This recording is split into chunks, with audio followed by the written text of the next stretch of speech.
여러분 주말 잘 쉬셨습니까? 1월 20일 월요일입니다. 이데일리 신문 어떻게 나왔는지 주요 내용들 보도록 하겠습니다.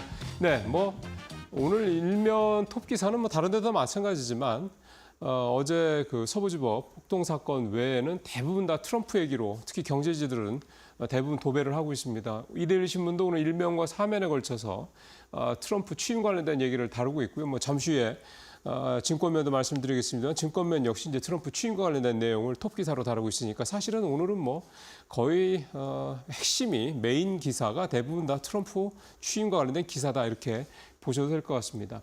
일단 일면과 사면에 걸쳐서 나온 내용들은요. 오늘 취임을 한다. 반이민 고관세 100건 쏟아진다. 이게 이제 행정명령 얘기를 하는 거죠.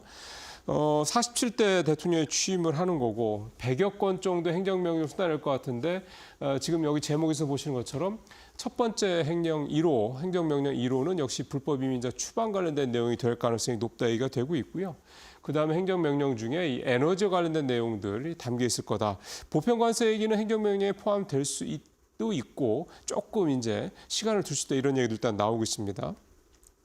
아무래도 이제 경제적인 측면에서 봤을 때는 제일 직접적인 영향을 미치는 게 역시 관세 문제죠.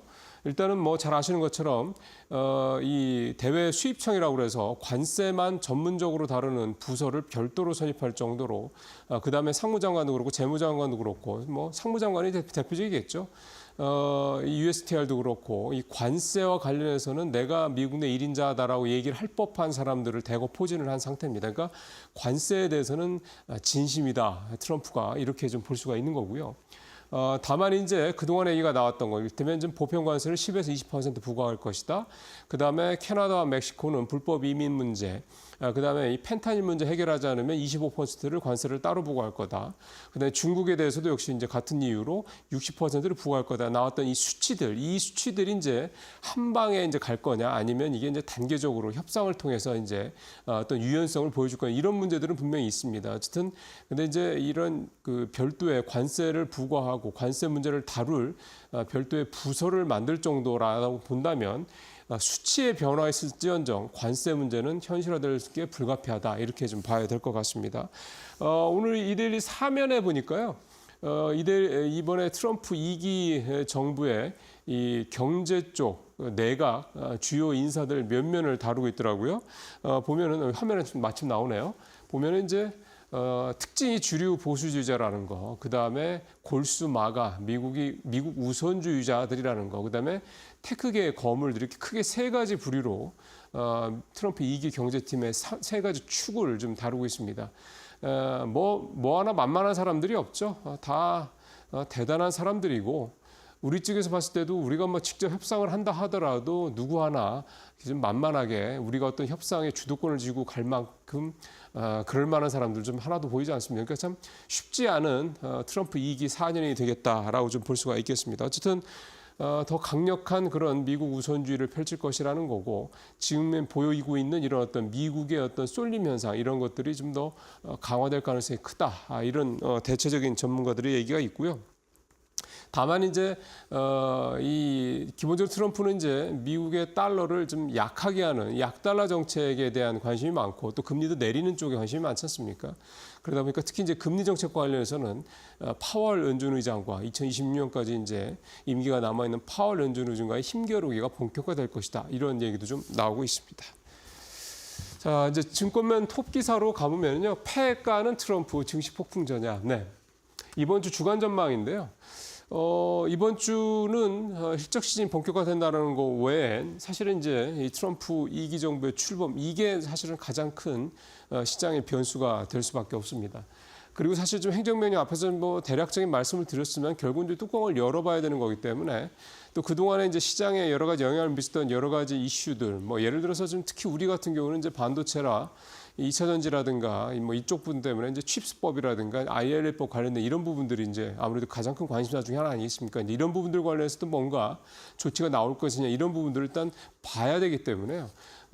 트럼프 2기 정부 출범하고 우리 시간으로 이제 내일 새벽이라고 그럽니다만 하고 그다음에 행정명령에 어떤 것들이 사인이 되고 그것들이 이제 공개가 되고 뭐 그것들에 관련해서 이제 백악관에서 뭔가 코멘트들이 나오겠죠. 이런 것들을 좀 조합적으로 보게 되면 결국은 이제 우리 시간으로 한 수요일 정도부터 본격적으로 트럼프 2기 정부 출범에 따른 어떤 영향, 이게 이제 우리 시장에서는 이제 영향을 미치지 않겠냐 좀 볼 수가 있는 상황이고요. 지난주까지는 이제 코스피 같은 경우는 이제 소폭 0.3% 올랐고, 코스닥 같은 경우는 0.9%, 1% 가까이 좀 올라서 일단은 지난주까지도 우리 시장은 비교적 견조한 모습을 계속 보이긴 했습니다. 다만 지난주에 코스피는 이제 수급상으로 봤을 때 외국인과 기관이 7천억, 3천억 이렇게 팔았다라는 게 조금 걸리는 부분이긴 하는데요. 이번 주는 아무래도 좀 전반적인 관망 분위기가 2, 3일은 더 될 가능성이 높기 때문에 외국인 수급도 좀 봐야 될 것 같고요. 표 좀 나옵니다만 이제 코스피 지수 저렇게 나와 있고 이번 주 주요 일정도 쭉 나와 있습니다. 이번 주에 글로벌 일정은 사실은 24일 날 결과가 나올 우리 시간으로 BOJ의 이 금리 문제, 이게 이제 어떻게 될지 가장 큰 관심사 중에 하나라고 좀 볼 수가 있겠고요. 실적과 관련해서는 23일 SK하이닉스 현대차, 24일 LG에너지솔루션 실적 발표가 예상이 좀 돼 있습니다. 전체적으로 이번 주는 뭐 일단 트럼프의 주간이다, 이렇게 좀 우리 시장에서도 봐야 될 것 같습니다. 자, 그 다음에 17일 날이죠. 이제 지난주 금요일 날 이 공매도 법인 공매도 관련한 정부의 이제 금융당국의 가이드라인이 발표가 됐습니다. 일단 공매도 법인은 모든 종목의 잔고 내역을 제출해야 된다.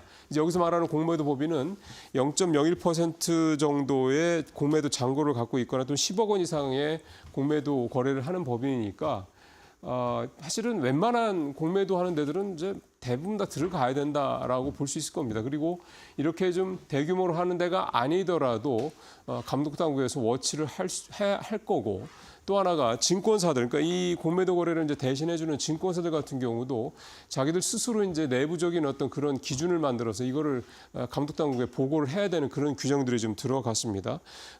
또 하나가 증권사들의 확인 의무, 그러니까 증권사들 이제는 자기들이 직접 점검을 원칙으로 해서 공매도 거래법인이 내부 통제 기준을 제대로 마련했는지 등등등 이런 것들을 당국에 보고를 해야 되는 건데, 그러니까 이런 상황에서 또 한국거래소에다가는 이런 관련된 기관들이 그 금융회사들이 공매도 관련된 자료 제출을 할 수 있는 요구권을 부여를 했습니다. 그러니까 일단 1차적으로는 거래소가 이제 감독을 하겠죠. 하다가 감시 감독을 할 텐데 하다가 뭔가 좀 찜찜하다 그러면은 이제는 그 해당 증권사나 해당 공매도 법인에 너네 자료 좀 보내줘, 이렇게 얘기를 할 수 있는 권한을 줬다라는 겁니다. 그러니까 거래소에서 1차로, 그 다음에 이제 감독 당국에서 2차로 이런 식으로 이제 되게 촘촘하게 공매도 관련된, 특히 이제 불법 공매도 문제를 이렇게 파악을 하고 이 진행 상황들을 이제 컨트롤할 수 있는 그런 권한들을 감독 당국이나 거래소가 갖게 됐다라는 점에서 불법 공매도 부분이 어쨌든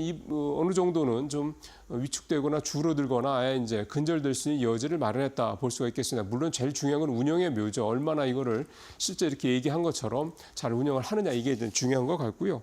이렇게 되면 이제 3월 말부터 예정대로 공매도가 재개될 것 같고요.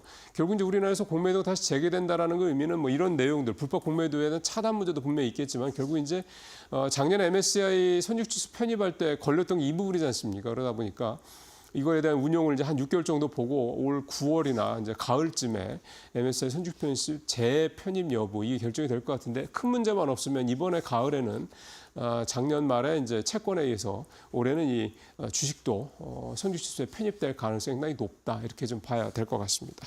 자, 오늘 마지막은 이제 펀드 와치인데요. 지난주에는 전체적으로 조금 주도 섹터가 좀 딱히 보이지는 않았고요. 순환매 흐름이었는데 그중에서 비교적 괜찮았던 거는 제목에서도 보시는 것처럼 엔터주들이 좀 좋았고, 작년 주 중반 이후에 이제 전력, 전선, 설비 이쪽 굉장히 좋았죠. 그리고 그런 관련된 종목들, 뭐 조선이나 이런 쪽은 여전히 좋고요. 이런 업종들, 종목들을 담고 있는 ETF 상품들이 수익률이 좋았습니다. 표 한번 보면은요. 지난주에 가장 높은 수익률을 낸 ETF 상품은 한국투자신탁운용의 에이스 K-팝 포커스인데, 화면에서 보시는 것처럼 일주일 수익률이 9.98% 이렇게 기록을 했습니다. 한 달치는 3%, 연초 후로 보면 7%니까 사실은 이 K-팝 이 ETF 상품은 연초 이후에 새해 들어서 이제 수익률이 좀 나고 있다 이렇게 좀 보시면 될 것 같고요. 2위가 이제 삼성 코덱스 AI 전력 핵심 설비 상장 지수 일주일 동안 8%, 지난 한 달 동안 15% 기록을 했고, 그 다음에 조선주 역시 7.6% 지난 한 주간 수익률을 냈고 한 달치 수익률이 26%나 됩니다. 상당히 좋죠. 연초 17%인 걸 생각하면 지난해 말부터 계속해서 이 조선주들이 강세를 보이고 있다 보시면 되겠고, 그다음에 신재생 에너지 관련 지수, 특히 태양광 쪽 담고 있는 종목들이 있는 ETF 상품이 될 것 같은데 7%, 그다음에 최근 1개월도 10% 좋은 수익률이죠. 마지막에 이제 미디어 쪽 역시 엔터주라고 볼 수가 있겠습니다. 7% 가까운 수익률을 좀 냈습니다. 지난주 전체 국내 주식형 펀드 수익률은 0.2%, 그냥 강보합 정도 수준이었고요. 해외 주식형 펀드는 0.02%였으니까 우리 쪽 수익률이 더 좋았다라는 거 지난주도 이어졌고요. 지역별로는 브라질이 굉장히 좋았습니다. 최근에 브라질이 좀 굉장히 좀 좋지 않다. 해와라가 굉장히 좀 떨어지고 사실 원화가치도 떨어졌습니다만 이런 얘기들 많이 나왔는데 지난주에 브라질 수익률이 3.2%로 가장 높았고요. 개별 상품 중에서는 KB자산운용의 원자력 종목들을 담고 있는 이 원자력 ETF 상품이 6.87%로 가장 좋은 수익률을 냈다. 이렇게 좀 종합적으로 집계가 됐네요. 뉴스 브리핑 마치겠습니다.